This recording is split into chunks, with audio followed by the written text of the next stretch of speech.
Welcome to season 4, The Myth Breakers. Today we have a lovely guest, Mr. David. Welcome to the show, sir. Thank you. Thank you for having me. I'm excited to hopefully share my knowledge and my expertise in I guess cerebral palsy and whatever information you'd like me to for your listeners to know. Thank you. Thank you so much for having me on here. Thank you for your time. I really appreciate. And we'll start with the quote that you strongly believe in that if I can do it, so can you. Yes, I actually got the quote from years of personal experience with disability. And also my parents, they would always tell me that same quote. So eventually I adopted it and turned it into my own, and I've used it ever since, with everything I've kind of accomplished. So within being able to learn how to walk, read, write, going through school, it's always been my motto with anything. Okay. If you could tell our listeners a little more about yourself. Well, I'm actually I was I taught for 4 years at a middle school, and just recently I got moved up to become a youth advocate. So with my new position, I actually deal with children that are kind of at risk of, you know, ending up on the streets as far as like, getting into trouble. And my job is to kind of redirect that that change so that they know that there's much more out there than just, a life of, you know, of not just crime, but there's a life of success out there. And I'm kind of in the position to be a mentor and sort of like a life coach. And I also was a three-sport athlete. I'm a podcaster myself, and I enjoy what I do. It's a passion of mine, and I definitely am excited to be able to share it with you. I really appreciate. And the best part was that when you had just mentioned right now that you are a speaker and there to motivate and a mentor, because seeing your condition and knowing that what you have gone through must have been really challenging and not easy at all. So, during your own journey, who do you think were your motivators? Definitely my parents, especially my stepmom, who came at a pivotal time where I had lost my biological mom at a very young age, and she had to make the decision of whether to have a child that wasn't really her own, but that she really cared about and she wanted to give a future to, or continue her own life.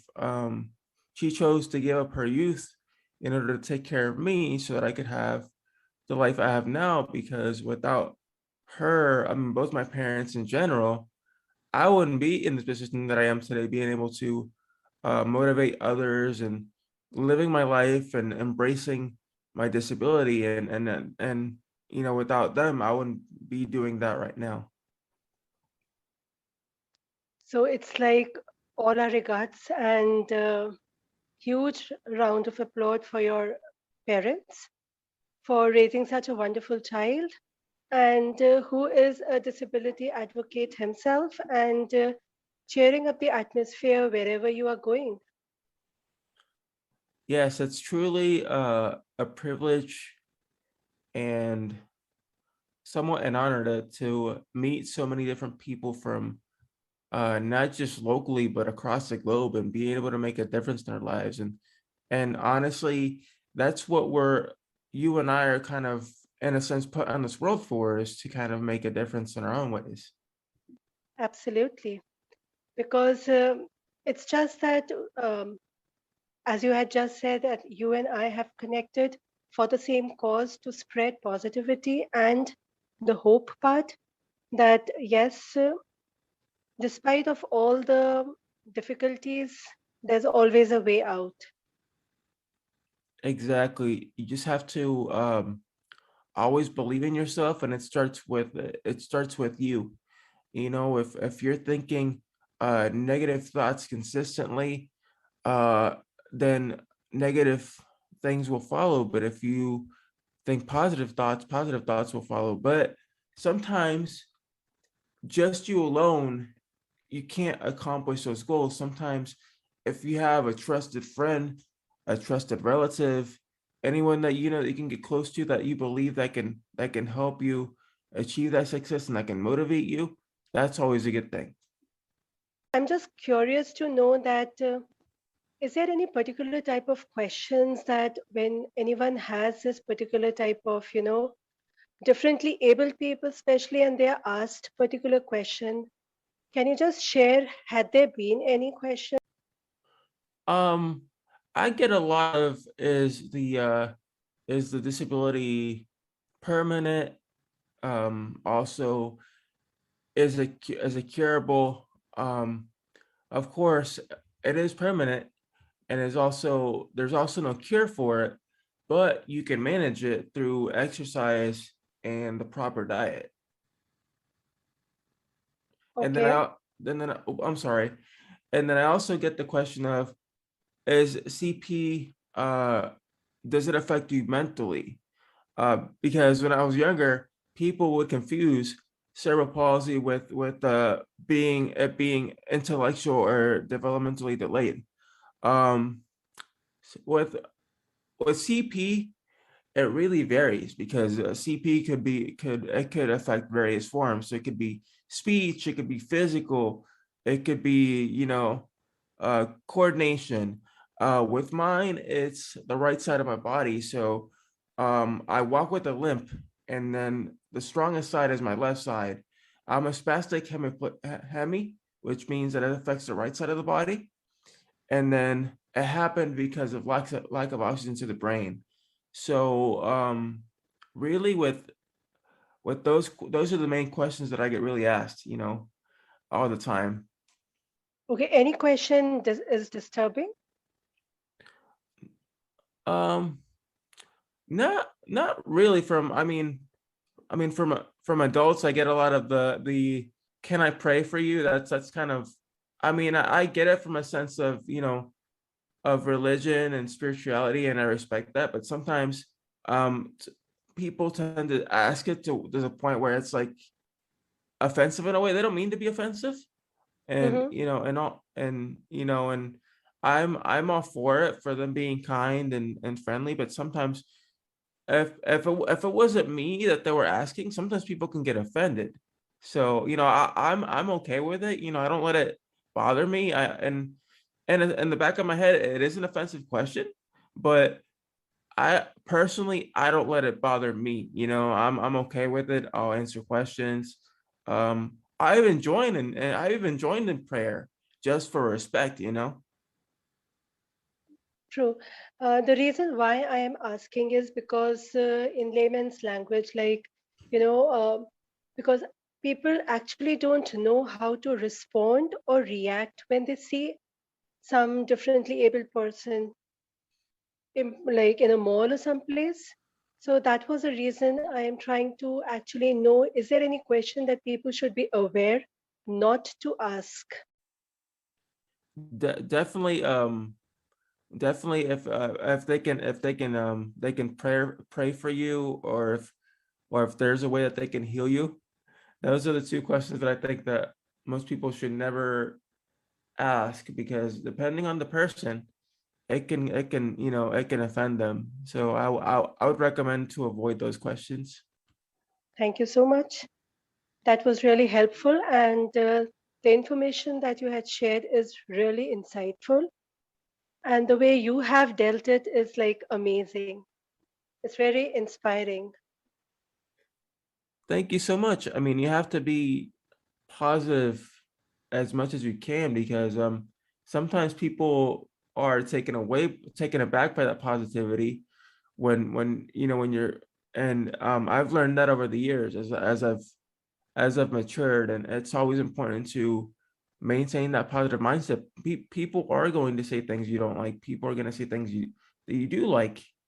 And as far as your disability goes, it's a part of you, and you know, you have to accept it. So I've learned to accept that, and I'm happy with it. So, from your own version, that the first step is acceptance itself.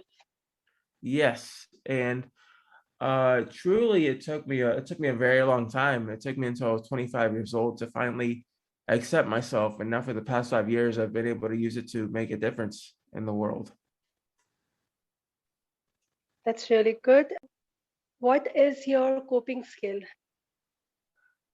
My coping skill, I like to be outdoors. You know, being able to exercise, move around. It helps you clear your mind when you're just outside, just Mhm. not surrounded by a computer or, you know, just the stressors around you that trigger your stress. You know, work especially. Absolutely. And anything for the parents, like those who have, disabled kids. Keep on fighting for your child. That's definitely the one main thing I could give them is keep fighting for your child. There'll be roadblocks ahead, you know, doctors, there could be a roadblock with education. Just keep moving forward and advocating for your child until they get old enough to advocate for themselves. How to make the child a little stronger, because when they're young kids, if I see, so how to instill that confidence, any statement for them? Definitely remind them that they're the way that they are because they're, you know, they're wonderful, and they are destined to do big things, and they're no less different than anyone else. You know, they're all the same. That it's just the disability makes them unique, and it makes them special, and it's a great gift to have. Absolutely, because this is a very important question again. When the child is young, the parents go through a lot before even the child realizes that what they are going through. And sometimes a child is stronger than the parent themselves. True. And listening to special people like you, they'll absolutely become more stronger because they I have some people to look up to. I would definitely hope so. That's for sure. And I believe in it. And and always remember that you know, wherever once your child grows up to be that advocate, all the work you put into it, it it'll be worth it, because you know, as I always say, the child kind of imitates the parent, you know, because that's their first line of advocacy is the Right. parent. True. So, what you had said, that they are unique, and to instill that uniqueness and that they're not less than anyone else is a very big takeaway. It really is. And once you've learned to embrace that uniqueness and who you are, everything is just smooth sailing from there. Absolutely. And any special message you would like to share for our listeners? I would always tell you tell yourself, you know, the journey starts within. So it starts within the heart, it starts within the mind. Um, you are in control of your own destiny. There are people, there are resources out there that can help you. Um, Whenever you feel down in a funk, always remember, you can do this. You know, there's always a light at the end of the tunnel. Uh, Believe in yourself, and you'll get to where you need to go. It might take a year, it might take a month, it might take several years, but eventually you'll get there. And trust me, it'll be a very fulfilling experience. That's really, let's say, people will benefit after listening to it. That absolutely, at the end of the tunnel, there is always light. And any experience you would like to share, which is very close to your heart? I would say, through I guess through family tragedy, through losing my mom, having to face the obstacle of learning how to read, walk, and write. Um, it wasn't easy those first couple years, but um, as the years progressed and I was alongside my stepmom and my family, I kept going. I kept moving forward, and it was nice to see those little small leaps and bounds of improvement and success every step of the way. From finishing elementary school to finishing middle school to high school to college and to now. It just shows that you might have stuff thrown your way, but there's no excuse to give up. There's a way around it. Like I always also say, improvise, adapt, and overcome. So I would take those three words to heart out on whatever you do, and it will definitely help you. That's inspirational again. And yes, quite a bit to learn from you right now. And I am enriched actually and speechless. I definitely I always appreciate the time to being able to share my story, and always look to see how people react to it. And it's always so awesome when you see a mix of reactions, to it. Mhm. Any advice you would like to give to people because who are facing difficulty, especially? I would say keep a positive mindset if you can. Keep those close to you that are willing to help you. Don't give up on your hopes and dreams, and always remember you are in control of your destiny, of your journey, and at the end of the day, everyone's destined to be successful.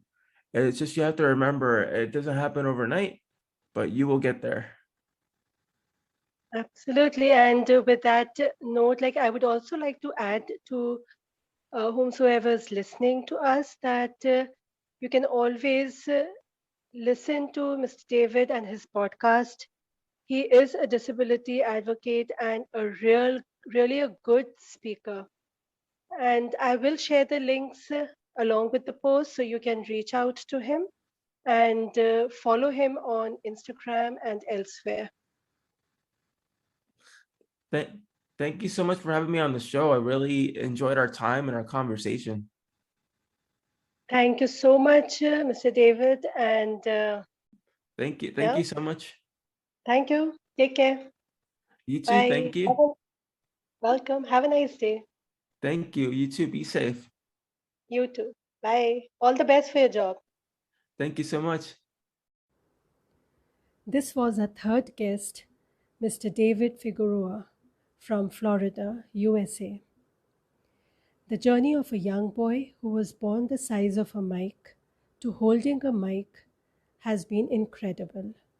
The topsy turvy curve would not have made sense without the support of early caregivers and entire family. Losing his biological mom at a young age was devastating indeed. Having a new entry in the family, a stepmom, who actually stepped forward and embraced him as his own, is worth mentioning right now.